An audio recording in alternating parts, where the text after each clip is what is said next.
Hello, and welcome to another DVI tutorial. Today we're going to go through entering a new order using RxWizard software that we installed in our last tutorial.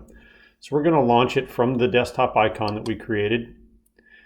And you'll see the software comes up and pretty much the whole screen is grayed out, meaning there's no active fields on here because we haven't begun the Rx entry process.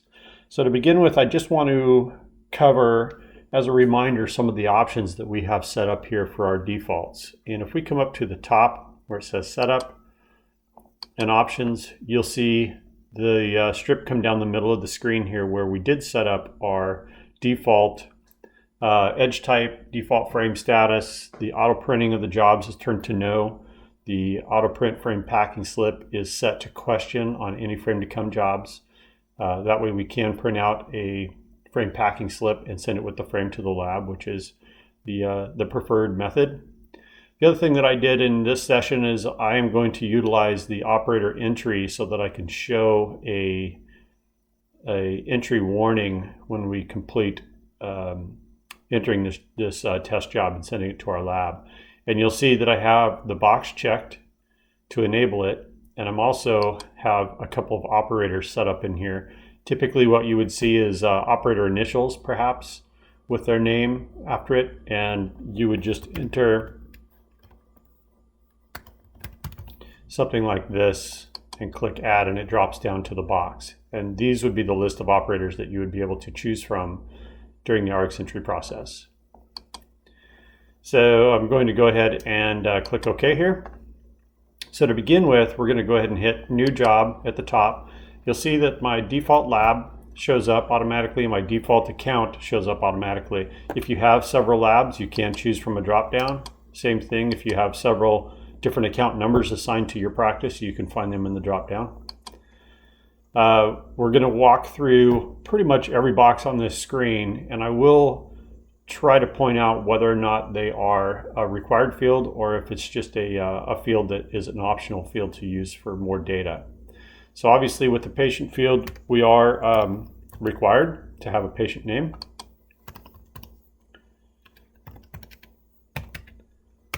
The Rx field, if you chose in your setup to assign Rx numbers automatically, that will populate in this box for every job. You won't have to do anything. It is not a required field. You can use it for things such as your tray number for your patient inside your practice. You can use it for a name of some sort. In this case, we can use it for maybe a second pair option, letting the lab know that this is number 2 of 2. The package drop down up here, if the lab were to offer like a lens frame package or maybe a lens coating package, you can choose the packages up here. Not a required field. The type, that will automatically default to Rx, so that's fine. The edge box next door here is where you would specify if it's an uncut or an edge amount. In my case, in my setup options field, I did set up my default to be edge and mount. So if I don't choose anything here, it's automatically going to choose edge and mount for me, which is great. And so we're going to walk through the Rx entry here. A couple things to note is if you do not enter the minus sign, if we just leave it blank and enter let's say a +1, it's going to assume plus if there's no minus there, so you don't ever have to hit the plus sign. The other thing to note is there's an auto tab function that will happen here. We know that after the decimal is entered, we're anticipating 2 digits.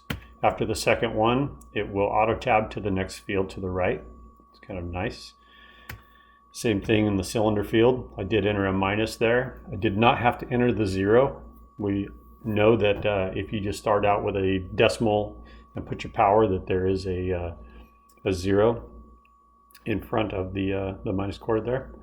The axis field is anticipating 3 characters or 3 digits. So if I enter 45 here, it's waiting for that 3rd digit. If I enter 045 as an axis, it does auto tab.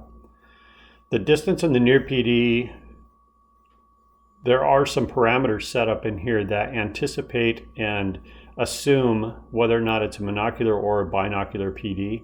In other words, if I enter a 31.0, It's going to auto tab because we've satisfied the number of digits in that field. But also, when I save this job, it's not going to make me tell the system whether or not that's a distance, or I'm sorry, a monocular or a binocular PD. It's going to assume that it's a monocular based on parameters that are in the system. When we're talking about near PD, if you're using a straight top, the industry standard decentration difference would be about 1.5 millimeters per eye, 3 millimeters per pair. So you wouldn't need to specify a near PD unless it's outside of that standard. So in this case, I'm just going to leave it blank for the job we're doing. In the form field, let's say that you're doing a pair of glasses for a child, and their distance PD, their binocular PD might be 26 millimeters because they have such a narrow face. In this case, the DVI system, if you were to enter this, would assume that this was a monocular value. You would come in here and choose binocular to tell it that this is, in fact, the binocular PD, not a monocular value.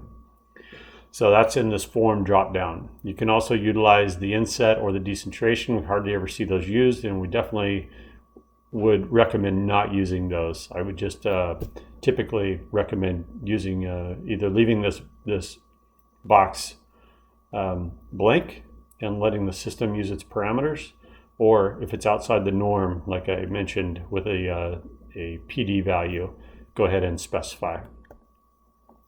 As we move across here, the enclosed box, you have a few different things here. If it's blank, it's going to assume that you want the lab to process and supply this lens.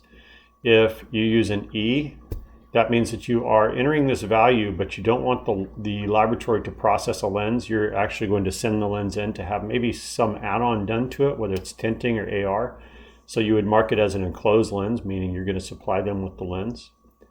If it's a balanced lens, maybe the patient is blind in this eye, you would actually want to leave the RX blank across this right eye and just choose the balanced lens in this drop-down box. And what that does is when this job is saved, the DVI system calculates off of the left eye and produces a lens that's extremely similar to the left eye to match and balance out the thickness and the weight distribution of the lens. So that's what the balance is for. Information is similar to the enclosed, other than information means it's literally for an informational purposes only. They're not required or not, you're not requesting them to do any tint or AR or anything like that on this lens. You're simply providing them the RX in case it needs to be used for calculation, maybe a digital calculation or something. So in our case, we're just going to leave it blank because we do want the lab to produce lenses for us. As we move into the prism values here, the prism boxes, the first one is the in and out prism. I'm going to go ahead and enter a value here just to demonstrate some of the checking that will go on when we go to save this job. The next one is the up-down prism. Obviously, we're going to go ahead and do this as well. The other thing that you notice in these drop-downs is the ability to utilize the prism axis and a value of prism. If you're doing compound prism, instead of using in, out, up, down, you can use a value of maybe 3 diopters at the prism axis of 45. Okay, so we've seen that before. It's pretty common in the industry, but this is your typical way of entering prism in the Rx entry field. So we'll just cruise across here, put in some values for the left eye. If I do not enter in some fields, if I don't enter values in the left eye, it will assume that it is the same as the right eye, and it will auto-populate and drop down to the left eye. So as you get more savvy and more experience using the RxWizard, you'll see which fields that happens on, and that will actually speed up your data entry time here. So over here in the prism, again, I want to enter some crazy values here so that we can check the job when we go to save it. It will warn us against this prism value here, and I'll explain that when we get there. One of the best assets of the RxWizard tools is the ability to use it as an online catalog for your laboratories. These buttons on the left side here represent a cascading menu that you can use to be able to see what lenses are available, maybe on what material color combinations. Maybe see, in this case, what digital manufacturers this laboratory offers. So if I come through and just start getting to the end of the cascading menus, here's the end. It is the, I'm going to go with the Cometa 2 in a photochromatic transitions plastic lens with transitions gray as my color. When I select that last option there, it auto-populates everything in these fields. You can also type this in. If you know the DVI styles, you can definitely type it in. It tries to assume and will auto-populate some things for you. The other option is just a standard drop-down where you can find the name of lenses. The other thing I want to point out here is you have other ways to search in these cascading menus by all progressives, maybe that this laboratory offers. This is a standard progressive. This would be an intermediate progressive. Single vision options, bifocal, trifocal, round seg, or you can get down and select by material. If you're maybe wanting to know what this lab offers in a Transitions 167 progressive, you can start moving your way across and select from there. The other thing that you can do maybe is a very handy tool is you want to see what lenses would best be suited for a low fitting height maybe. Sometimes those are hard to keep track of, and then you can start using the cascading menus here as well. In this case, we're going to get all the way down. I'd like to choose a different progressive. Bear with me for just a minute here.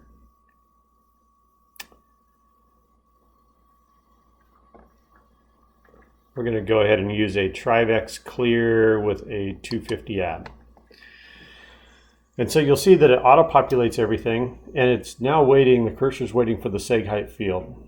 And I'm going to leave that blank. Again, I wanted to demonstrate how the DVI RxWizard will not let you send over a job that does not have all the pertinent information to be able to process an order.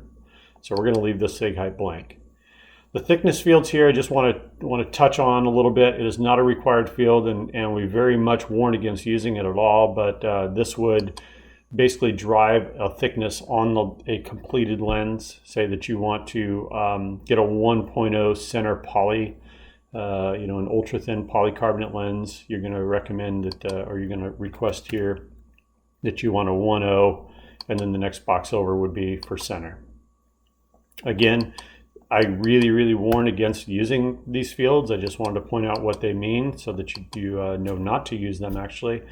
The lab's DVI system is built such that it will give you the thinnest optimal lens, the best lens that will work with the RX frame and lens choice as one whole system. So again, we just warn against using those.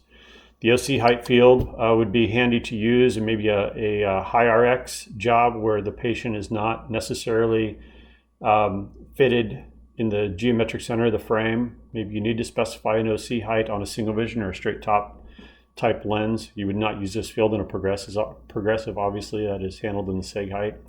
Once you do enter a value in a OC height, you could then choose where you're measuring that from, whether it be from the frame's lower edge, the frame's mechanical center, or the seg line of a straight top 28.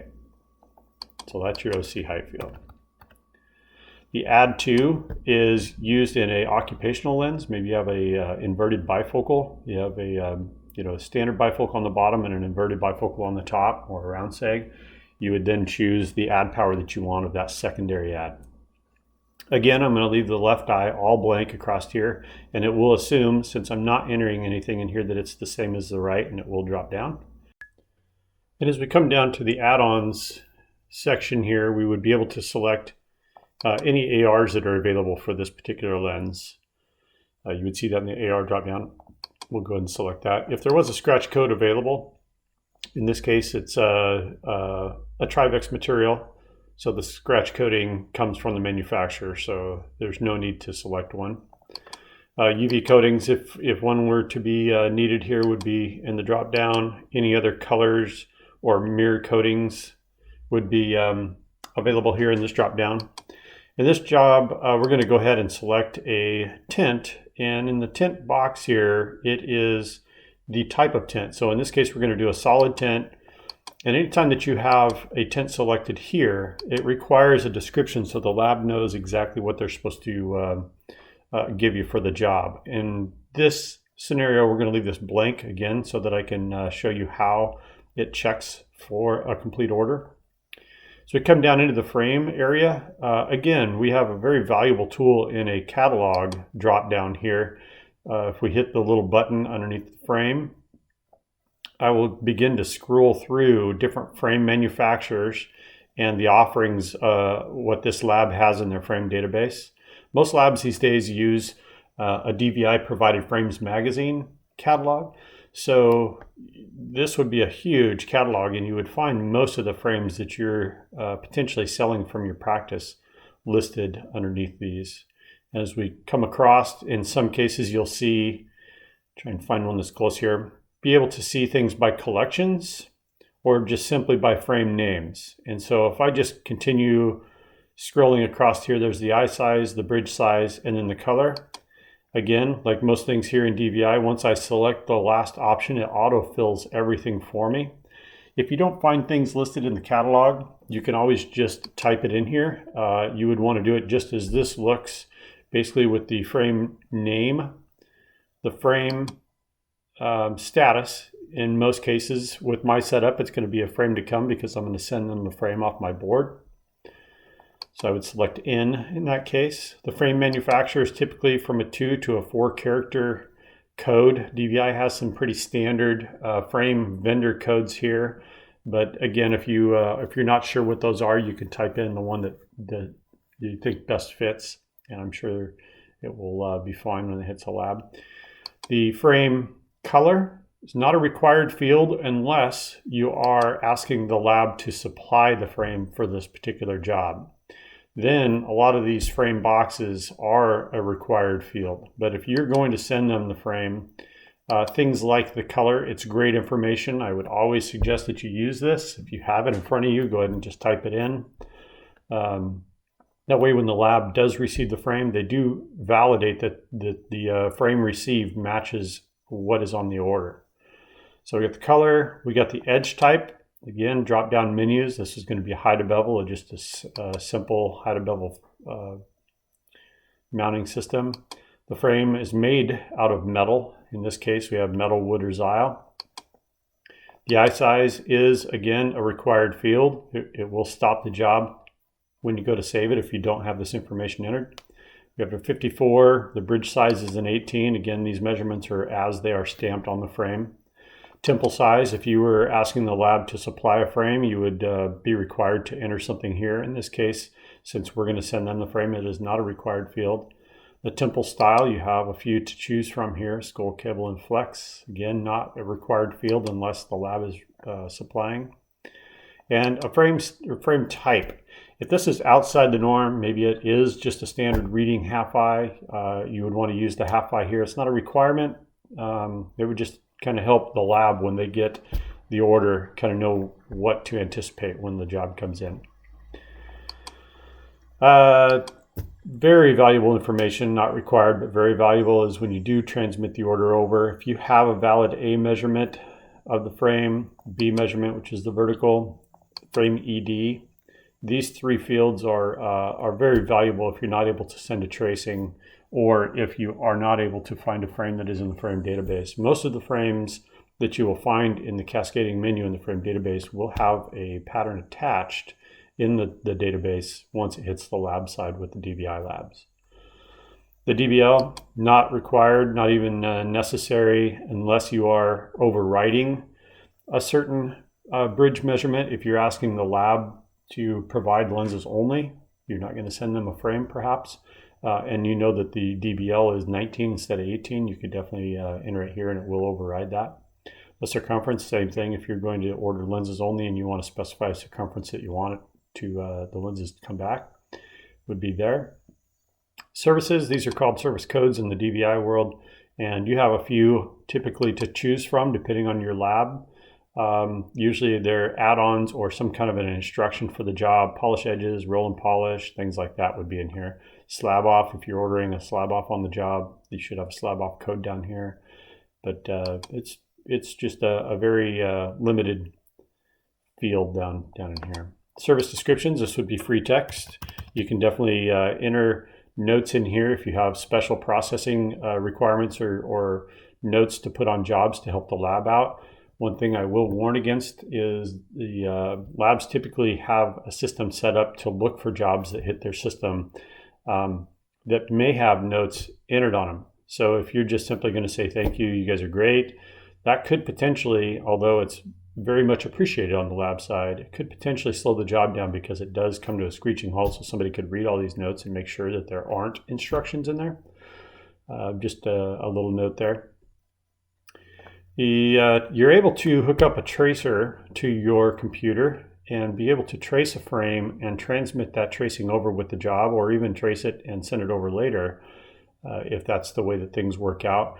The way you would do that is to be able to, once you have the tracer hooked up to your computer, you would hit this trace frame button, bottom right. The first time that you do it, you're going to have this banner pop up here that is the tracer setup screen. And you'll see the first box has some different variety of tracers that are listed in here. The majority of tracers these days are just going to be known as an OMA tracer. So if your tracer is not listed here, I would try this OMA tracer option first. The COM port represents the port on the computer that the tracer is actually plugged into. Port options field is not necessarily used unless it's under the direction of DVI or your lab that's supporting this. Sometimes we would use this for baud rate, some kind of communication setup from DVI to your tracer.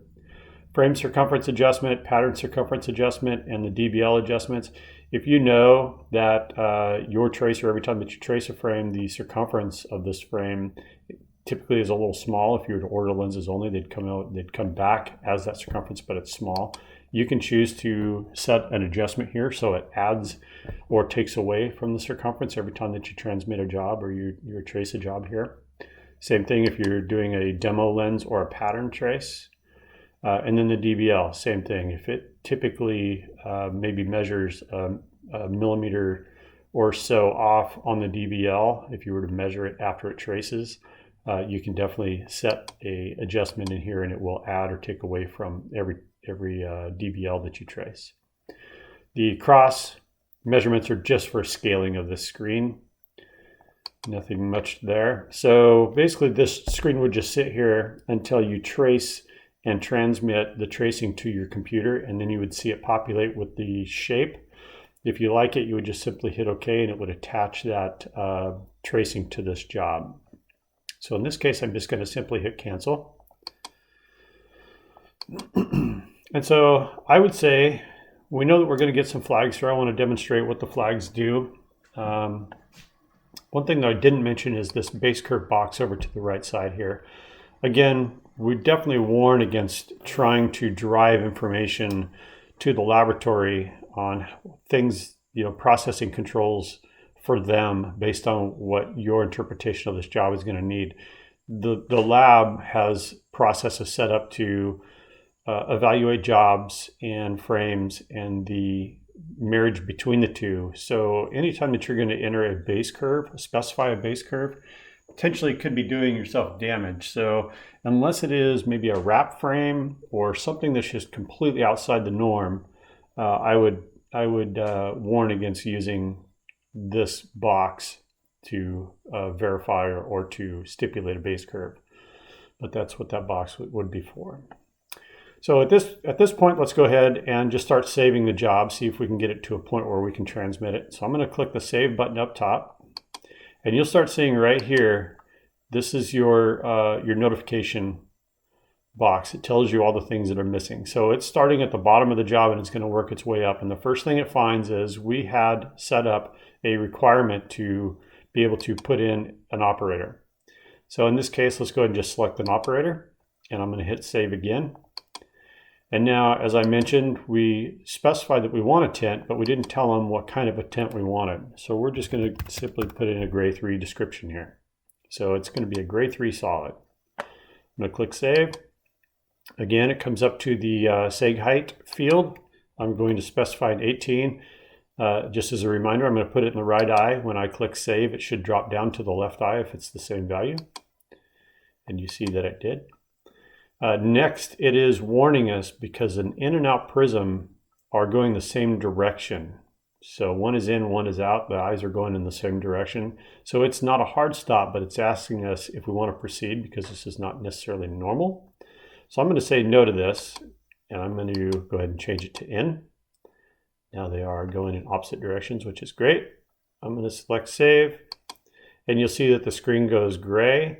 It's asking us now if we want to print a frame packing slip, because that is what we want to wrap around a frame and send to the lab. We're going to select yes here, and it reaches out to your printer and should print out a nice frame packing slip.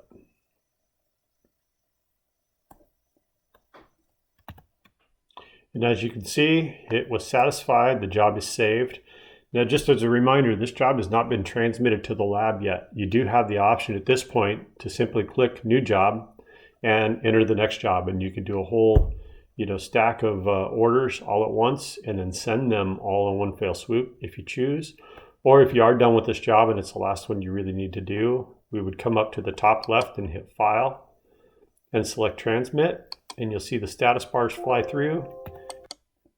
And now if we wanted to just verify that our job is in fact on its way to the lab, and to check any statuses of any jobs that we have in process, we would come over to the top right where it says Order Lookup. And this lists out all of our jobs that we have in process at our laboratory, as well as this top job, which is one that we just transmitted that the lab hasn't quite reached out and plucked off of the website yet.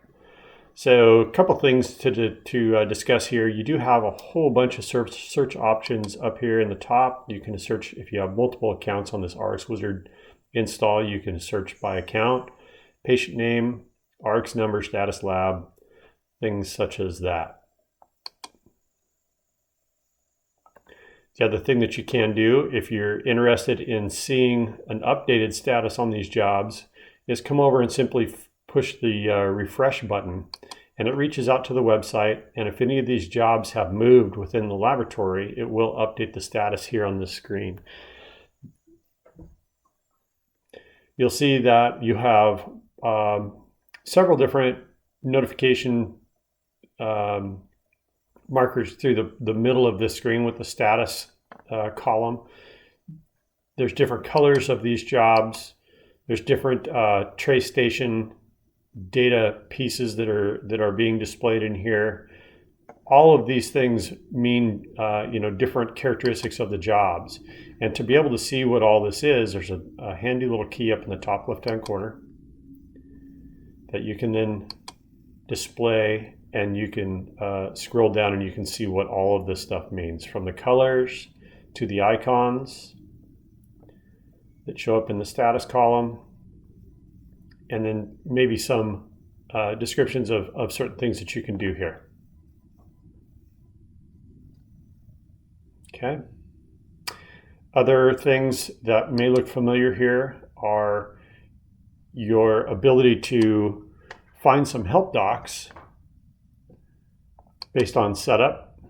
This looks familiar to what we did in our last tutorial, how to do a tracer setup. And one important piece that you might be interested in is if your practice is utilizing a server setup where all of your workstations just talk through one server, you can do that with the RxWizard as well. And we have a doc here that you could give to your IT or your network folks that would be able to walk them through what it entails. So you would download the RxWizard on your server, and then they would map some shared drives from all your workstations to that server with the RxWizard. That way it's all working off of one database. It's pretty handy. And that is the order lookup screen.